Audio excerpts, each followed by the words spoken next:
is the Ruger Max-9. So this is literally the first time that I'm ever shooting this gun. If you're watching this now, this gun hasn't even been released yet. No one even knows about it. But I wanted to come out real quick and just do a little bit of shooting with it before I put together the whole video. So I decided, let's just do a first mag. So that's what we're doing.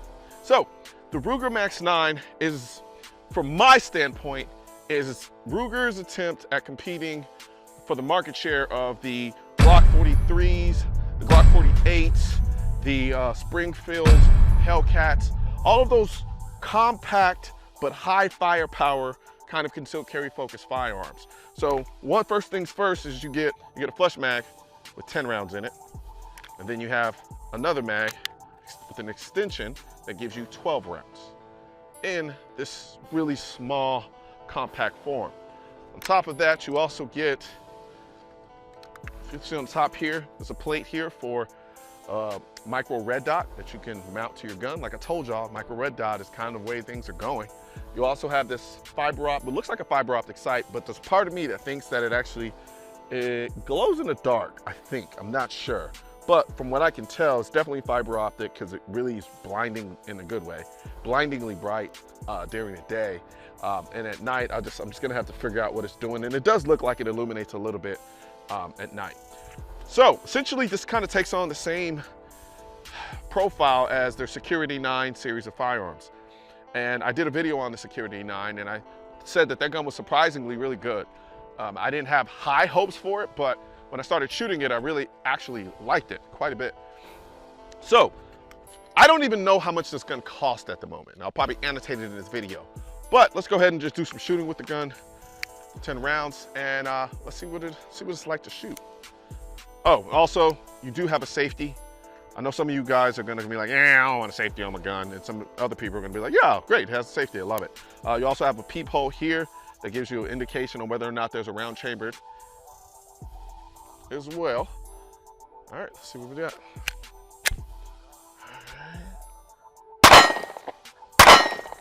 So first things first, usually with these type of guns, the one thing that you notice is recoil.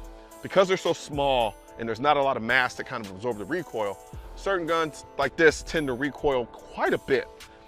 Immediately, I noticed that it didn't recoil as much as I anticipated that it would. There was another gun that shall remain nameless that recoils quite a bit in this size, and I noticed it immediately, and I'm glad that is not the case with this one. Let's see. So, the gun is definitely set up for concealed carry. And the reason I say that is because of this particular sight. It's big. So for up close stuff, you know, it definitely picks up really fast. Like I can definitely punch out, hit targets. However, for me, when I go out to distance, it kind of takes up the target a little bit. So it kind of really delineates what type of focus this gun has. I mean, it's a small gun. Like, you're not gonna go running into a Mars battle with this particular gun.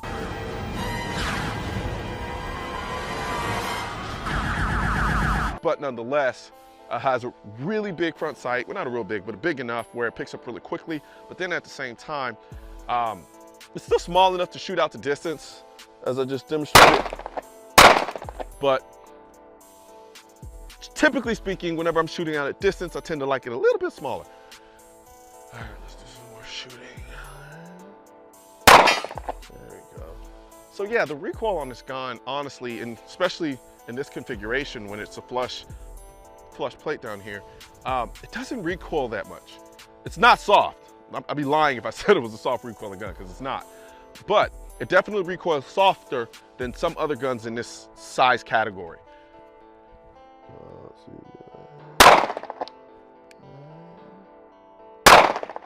Okay, I see what we're doing.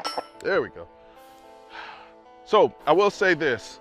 I said it in the video about the Security 9, but I was a fan of this kind of granulated texturizing on the particular gun because it feels soft enough in your hand that it's actually comforting, but then it's aggressive enough that it doesn't feel like your gun is slipping out of your hand. It has a really slim profile. It doesn't feel bulky at all. The actual frame of the actual slide of the gun visually looks bulkier than it really is, and I think a lot of it has to do with this back plate here. Now let's talk about this trigger.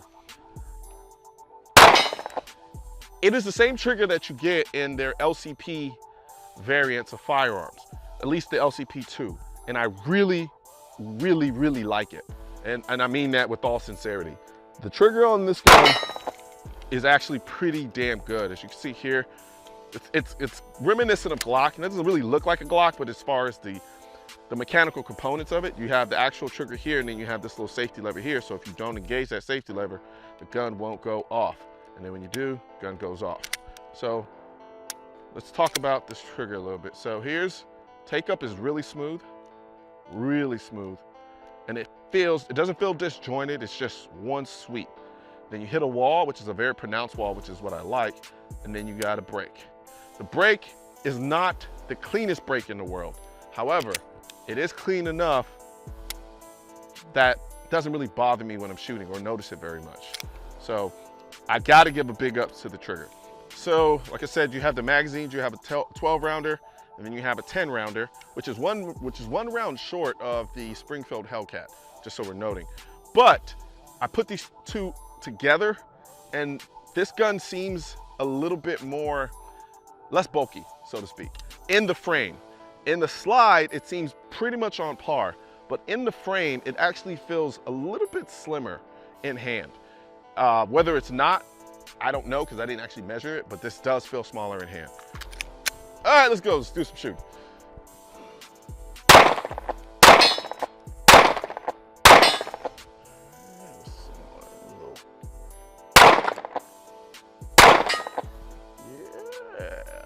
Targets. Some targets. This gun runs, yo. I just said yo.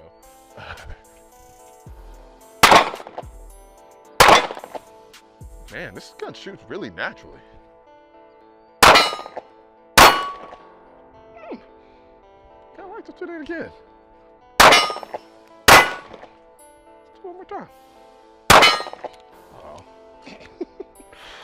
All right, so that was it. I didn't want to do too much. I'm gonna do a more extensive video on this particular gun. So far, I like it. I like it. And I gotta say, and I said it before, man, what a time to be alive if you're getting into guns. Because when I got in guns, we didn't have guns this small with this kind of firepower. I mean, 10 rounds this size, we were talking about a Glock 26, and Glock 26 is like double the size of this. So y'all are lucky. And then on top of that, you get plates to mount optics and stuff. Before, we had to pretty much, I don't know, we had to abuse our guns and cut them up and do all this nonsense. So I'm assuming that this gun is gonna come in at a pretty low price point, because Ruger is really good at doing that and putting out a good quality product at a reasonable price point, or an accessible price point, as I like to say. So this is the Ruger Max-9. Thus far, I gotta say, I like it. I do, I really do. My favorite part of the gun is this trigger. I think the trigger is really what sells this gun. I think if this gun had a bad trigger, I don't think I would like it as much from the standpoint of it being the size that it is. And like I said, the recoil is great. I think the gun, from an aesthetic standpoint, some people may like it, some people don't. I kind of like the design language of this particular gun. Is kind of keeping in fold with the rest of the guns that they have, like the Security 9 and the LCP, so forth and so on. But I think without the trigger, this gun so far, remember, I'm just now shooting this for the first time, this gun is pretty good. With the trigger, this gun is really good for the area that it's in, as far as being a compact, high firepower firearm with a lot of features. So what's going to be interesting is seeing what the price on this particular gun is, and if the price is already out by the time this video comes out, which I'm sure it will be, I'll annotate it in the video. It's Colion Noir, and I'm out. All I want to do is go out trapping with the shooters. This game frozen, she see the way she do it. Sexy little mama got a whoop out the window. You from out of town, so I know you gonna get into.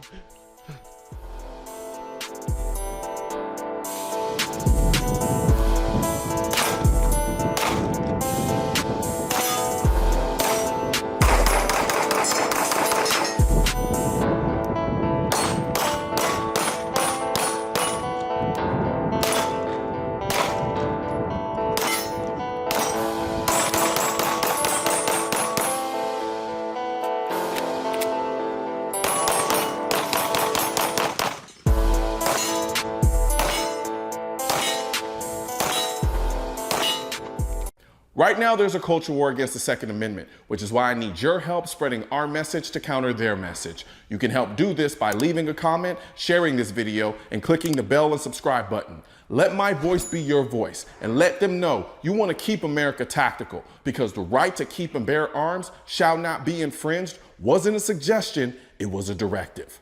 Also, if you're wondering where to purchase your AR-15s are essential, I will not comply. I am the militia. I lost all my guns in a boating accident, and your state-specific Keep America Tactical shirt, click the link next to my head or the link in the description section, or if you're watching this on a mobile device, tap the small triangle on the lower right-hand side of this video and click the link in the description.